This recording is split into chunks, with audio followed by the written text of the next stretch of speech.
Live from KSAT 12, the Night Beat starts right now. Good evening, I'm Tyler Stevenson, and this is your KSAT 12 News Brief.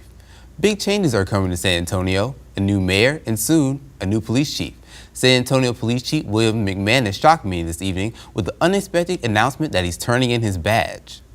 We talked to the chief this evening about his decision to leave the city and join CPS Energy as the head of security after more than 8 years as San Antonio's police chief.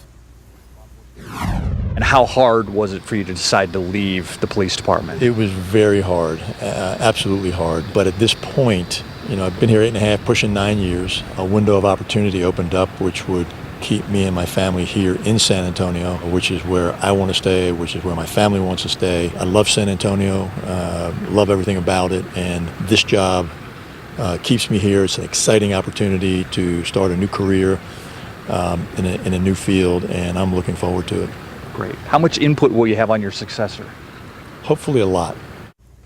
Chief McManus will stay until sometime in December, and he would like to have some input into who his successor is. In our conversation, what seemed to be a huge factor in his decision was his love for San Antonio and the fact that the average tenure for a police chief in a big city is only about 3 years. We'll have to look at the history books on that one, though. But when all is said and done, McManus will be one of the longest-serving police chiefs in San Antonio history. Once again, Chief William McManus is leaving to become the head of security for CPS Energy. The national discussion over immigration has sparked a heated debate over the last few weeks as thousands of undocumented, unaccompanied minors still remain in legal limbo. The opinion on both sides is so strong that many Americans are taking to the street. The Night Beat's Tim Gerber has the story.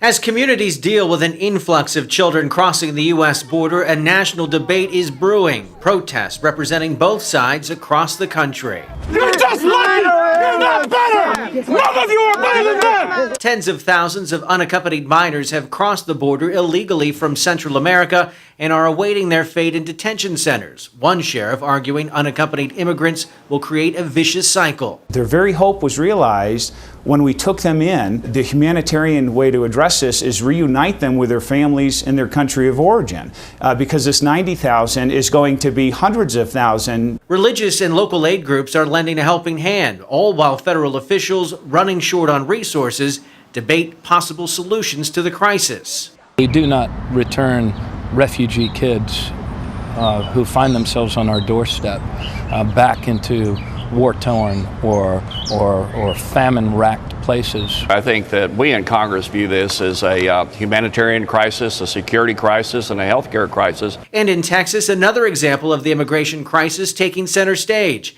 Activist and journalist Jose Antonio Vargas, himself an undocumented immigrant, was detained while trying to pass through an airport checkpoint. He's since been released with a notice to appear in court. This is political theater. If that is happening to me, what do you think is happening to the 11 million undocumented people in this country? Vargas insists it was not a political stunt. Tim Gerber, KSAT 12 News. Here's another example of some of the high emotions that are attached to this story. Some protesters in Arizona tried to stop a bus they believed was carrying immigrant children. Turns out that bus was only carrying children from the local YMCA. More than 450 children and nearly 140 adults have been rescued by police in Mexico after police say they were subjected to sexual abuse while living in a group home. Mexican police raided the Great Family Group home in the state of Michoacan on Tuesday. Police say the children were being forced to beg for money and suffered sexual abuse while living in horrible conditions. Investigators say everyone was fed rotten food and forced to sleep on the floor with rats, ticks, and fleas.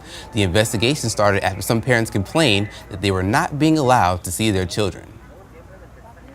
At least 2 people are dead and 2 others are hurt after a bank robbery in a high-speed chase in Central California. Police say one of the people killed was a hostage and the other was a suspect in the robbery. This all started when 3 people robbed the bank and took 3 people hostage. According to authorities, some suspects was fired with a semi-automatic as police chased them through the streets. One of the hostages was shot during the pursuit and thrown from the vehicle. A second hostage was thrown from the vehicle when the chase came to an end in the middle of a street. In sports news, a construction worker has been fired after he posted a picture of a University of Alabama flag flying over Kyle Field while he worked on renovations to the Aggies' home field. But according to KBTX-TV in Bryan, it's what he posted on his Facebook page that may have him in deep trouble. Bobby Livingston is quoted as saying that this stadium will never be ready for the season.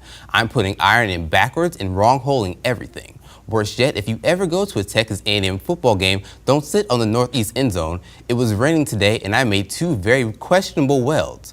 Robert Kistner Engineering is the inspector for Kyle Field renovations and says that all steel fabrication has been observed and critical welds have been tested and verified by a third-party inspector.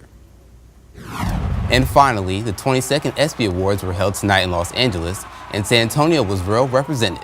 Coach Pop won Best Coach Award, and Kawhi Leonard took home the Best Championship Performance after being named Finals MVP. But one of the best moments had to be the announcement for the inaugural Pat Tillman Award. The award went to San Antonio Rampage sled hockey player Josh Sweeney. He's a retired Marine sergeant who had lost both his legs in Afghanistan.